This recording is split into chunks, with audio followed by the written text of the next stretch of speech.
Failure is the stepping stone to success. I'm not giving any motivational speech today. I'm here to help the students who are writing the supplementary examination by next month. So those who have failed in accountancy, so here this video will help you to pass in accountancy very easily.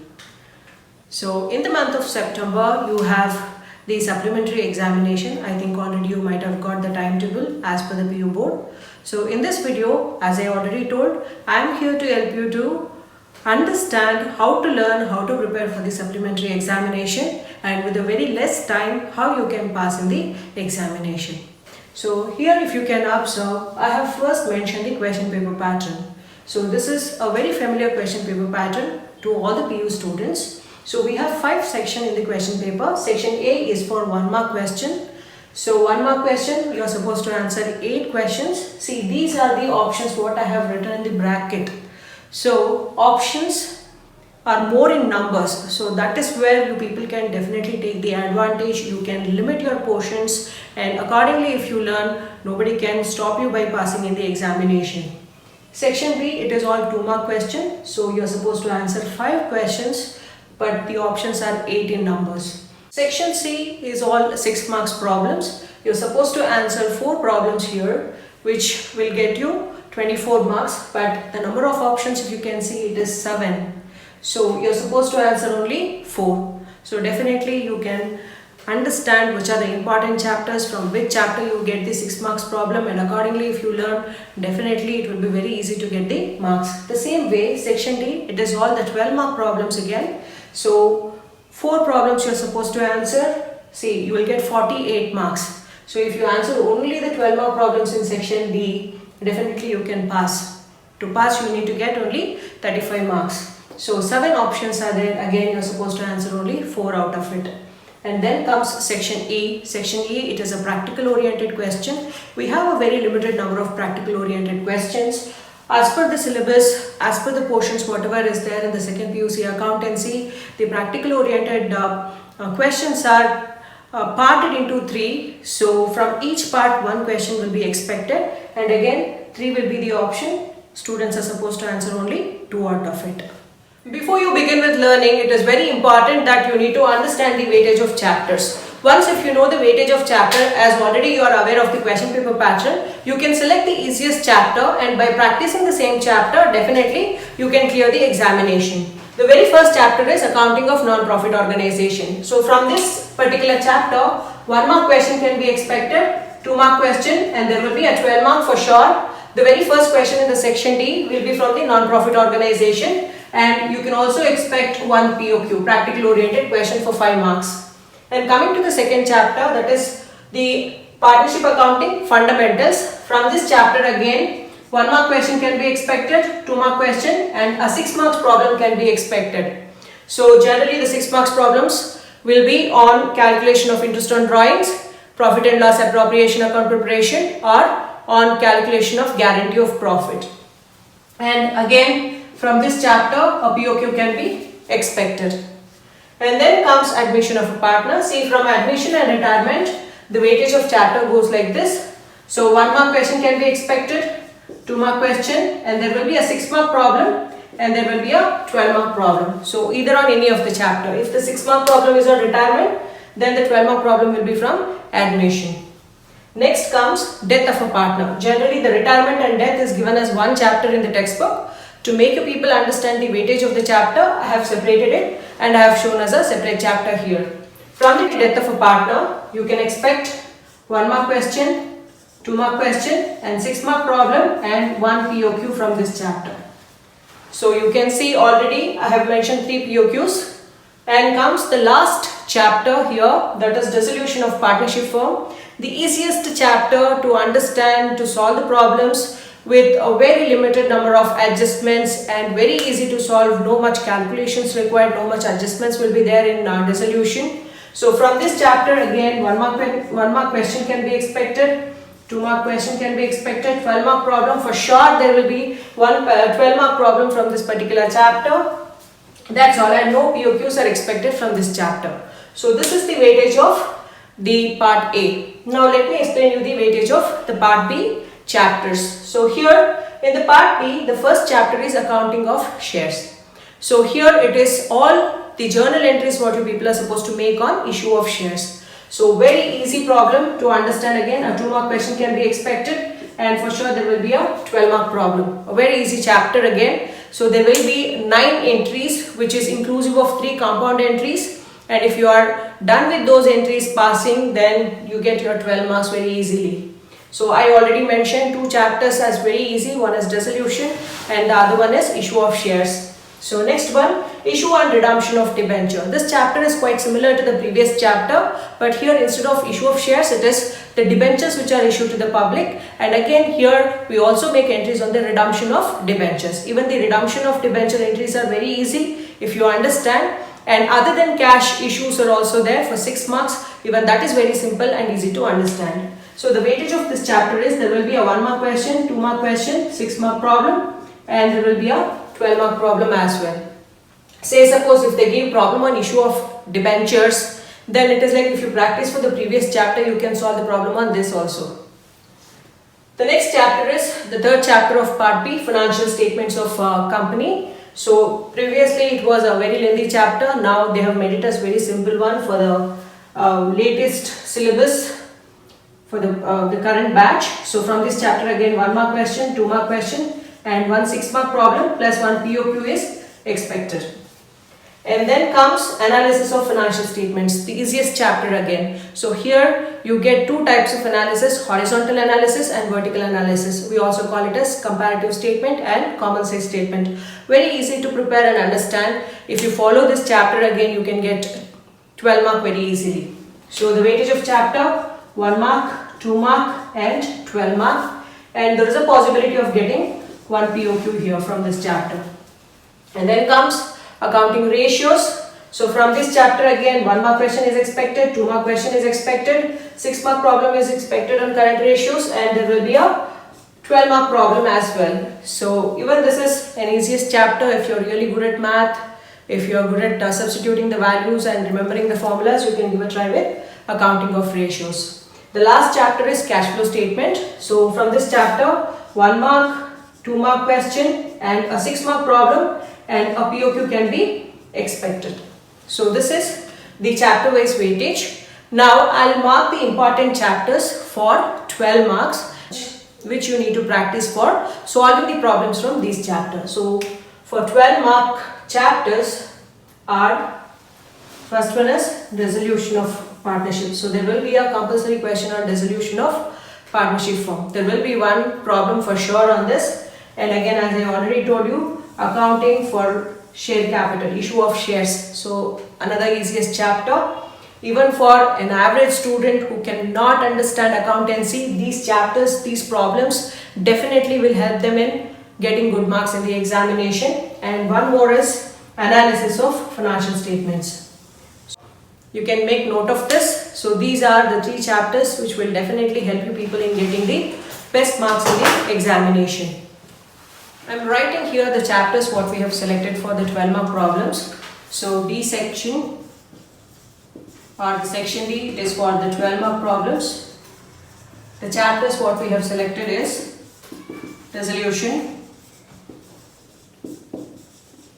issue of shares, and the last one is analysis of financial statements.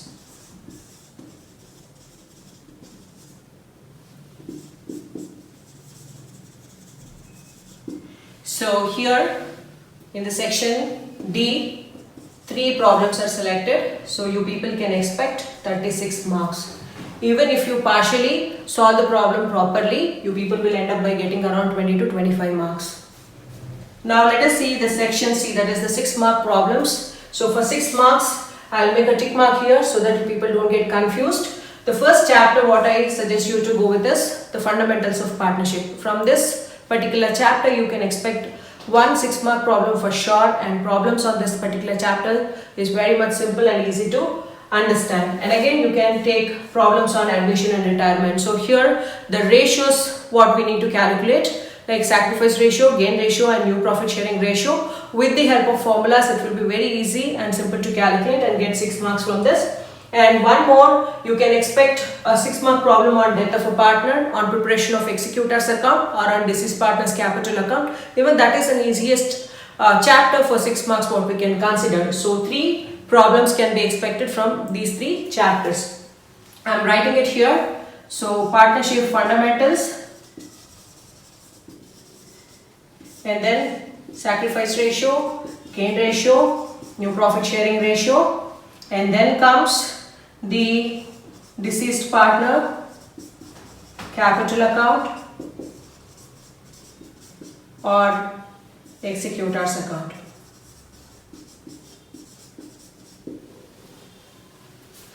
Now I'll tell you the important 2-mark questions. Kindly make note of it. So for 2-mark question, what I'm doing is, for 1 mark as well as 2 mark, you people can refer the same questions. So what I'm going to do is, I'm going to take 50% of the portions. That is, for the part A, I'm going to give the 2 mark and 1 mark important questions to you people. You can make note of the same thing. You can write down the answers and you can practice the same. So that you get around 50%. That is, you can answer 4 questions out of it. So if you can answer 4 in the section A, you will end up by getting 4 marks. And here in the B, you can definitely answer 2 to 3 questions out of it. So let us keep it as 3 questions. Again, here you will get 6 marks. And C, as already we have considered 3 problems, so you will be getting 18 marks. And here, section E, you can consider any 2 POQs. So there will be a compulsory POQ from the first 2 parts. Generally, these chapters are made into 3 parts. So out of 3 parts, so from every part, the POQs are given. So from the first 2 parts, you can select any of the POQ, or both the POQs you can write and you can solve. So here we can consider it as 2 POQs, what you're going to answer in the examination, and 10 marks. So if you add, I think you will get more than a first class marks here. So here comes some of the important questions for 1 mark as well as for 2 mark. So the first question is, state the meaning of non-profit organization. So the same thing can be asked as, what is non-profit organization? Give the meaning of non-profit organization. The answer remains the same. Give any 2 examples for non-profit organization. What are the 2 features of non-profit organization? How to prepare the books of accounts of non-profit organization? What are legacies? What are honorarium? And then what are the final accounts of non-profit organization? What do you mean by receipt and payment account? What do you mean by income and expenditure account? What do you mean by capital reserves? What do you mean by revenue reserves? What do you mean by the capital receipts? What do you mean by capital fund? And then comes defined partnership. What is the meaning of partnership firm? And when is the Partnership Act is enacted? Who are the partners? State any 2 features of partnership firm. And what are the contents of partnership deed? What is the meaning of partnership deed? What do you mean by profit and loss appropriation account? What are the methods of preparation of partners capital account? What do you mean by partners capital account under fixed capital method? What do you mean by partners capital under fluctuating capital method?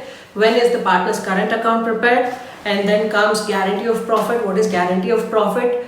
All these questions are very much important from the 2nd chapter. And coming to the 3rd chapter, that is admission of a partner. From this chapter, you can expect the meaning of admission of a partner, reasons for admission of a partner, and then what are the different ratios prepared at the time of admission of a partner, what is sacrifice ratio, and how the accounting treatment are supposed to be made, and some of the journal entries can also be expected. How to transfer profit on revaluation on admission of a partner, and how to transfer the partner's capital account balance to the partner's account. So these are some of the expected questions, and definitely there will be a question on goodwill, how to treat the goodwill, and what are the methods of treatment of goodwill. So all these questions are expected from the 3rd chapter. And coming to the 4th chapter, that is a retirement of a partner. So from this chapter, meaning of retirement, and again you can expect question on gain ratio, new profit sharing ratio for 1 mark and as well as for 2 mark, and definitely there will be a question on goodwill treatment.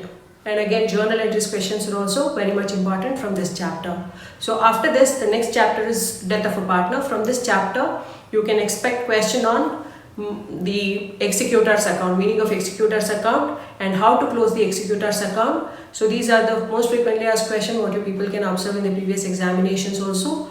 And then how to make the entries in the books of the executor's account for transferring profit on revaluation or loss on revaluation. So these are certain questions which are expected from this particular chapter. And then comes the last chapter of part A, that is dissolution of a partnership. So dissolution of partnership firm is a very important chapter. From this you can expect meaning of dissolution of partnership, meaning of dissolution of partnership firm, what is realization account, when is realization account prepared, and how to consider the internal liability as well as the external liability, and how to make entry for asset taken over by the partner, liability taken over by the partner. Practical oriented questions are the easiest questions to get full marks because already questions are expected and it is known to the students. So here I have made list of 7 questions.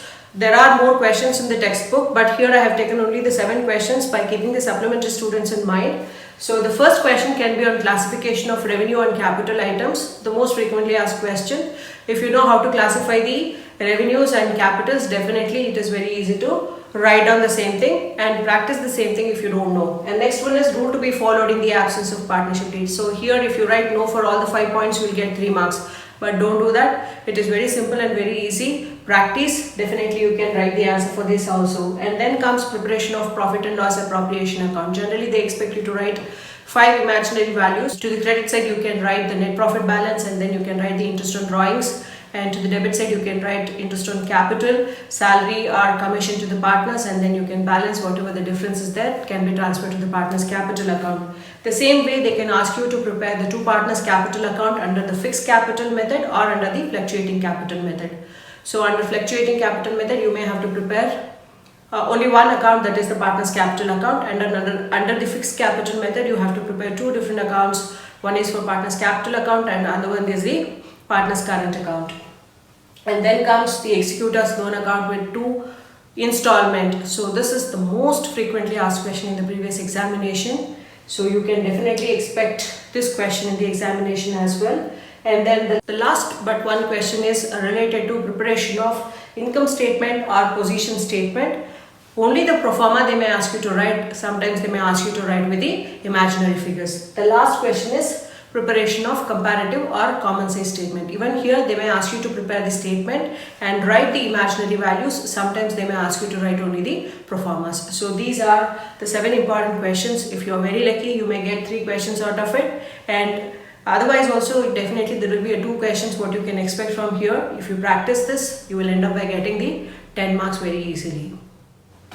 As per our selection, these are the problems what you people can refer for 6 marks. So here the first option is between the calculation of interest on drawings or preparation of profit and loss appropriation account. You can expect 1 problem on this. So it will be very easy to calculate and solve the problem. And coming to the next option, it will be between the sacrifice ratio problem, gain ratio problem, or the problem on new profit sharing ratio. So all these 3 are based on the formula. If you know the formula, it will be very easy to solve even this particular problem. And the last one, what I have mentioned here is a compulsory problem what you can expect in almost all the question paper, that is preparation of executor's account or deceased partner's capital account. You can just make note of all this point. So if you can practice these 3 problems, you can get good marks in the examination for sure.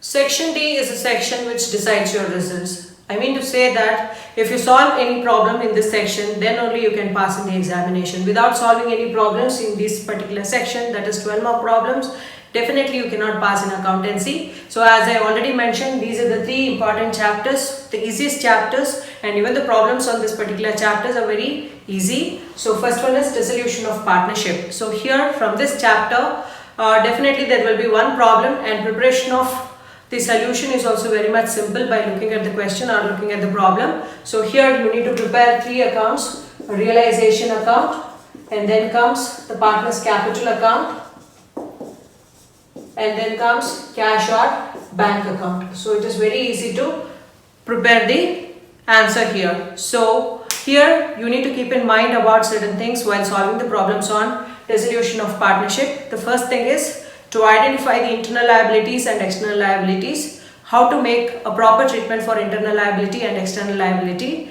and then how to make entry for asset taken over by the partner and liability taken over by the partner, how to consider the expenses on dissolution or realization. If you know so much, definitely you are done with this particular problem. And then comes issue of shares. Again, this is an easiest problem to consider in the examination. So all you need to do is just go through the journal entries. As I already mentioned, the standard 12 mark problem will be having 9 entries. So all you need to make is 9 entries. So here the first 2 entries are for application, and then comes the 2 entries which are for allotment. So here one entry will be a compound entry, and then comes the next 2 entries for the first and final call. So here comes the calls in arrears. So 6 entries are over, and just because there is a calls in arrears, what happens? There will be one entry on forfeiture. Forfeiture is cancellation of allotment, and the same forfeited shares will be reissued. So reissued, again it can be reissued at par, premium and discount, and then the excess are the surplus, whatever we get, or the deficit, whatever is there, that will be transferred to the capital reserve. So for that we need to make one entry. So here again there will be one compound entry, and here comes another compound entry. So there will be totally 3 compound entries and the remaining 6 simple entries. So for compound entry, generally while evaluating, you people can expect 2 marks. For simple entry there will be 1 mark. So totally 12 marks will be given to this particular problem, and you will get only 9 entries. It is very easy to understand and solve. And the last option is the analysis of financial statements. So here the problem can be on the comparative statement. Comparative statement is horizontal analysis.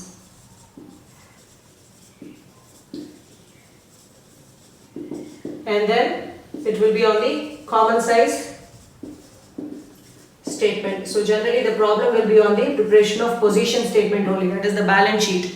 So the common size you can call as vertical analysis. So very simple and easy problems, and the format is very much similar. If you know the format, you can solve both the problems very easily. And kindly don't get confused while solving the problems on comparative statement and common size statement, because most of the time, as per my observation, students will solve the problem properly, but the method what is given in the question, just opposite to that they will solve. If they ask comparative statement, they end up by solving the problem in the common size method. So kindly don't do that mistake. Okay. Kindly do subscribe my channel Accurately Accounts, and here's Soumya signing off. See you people in the next video.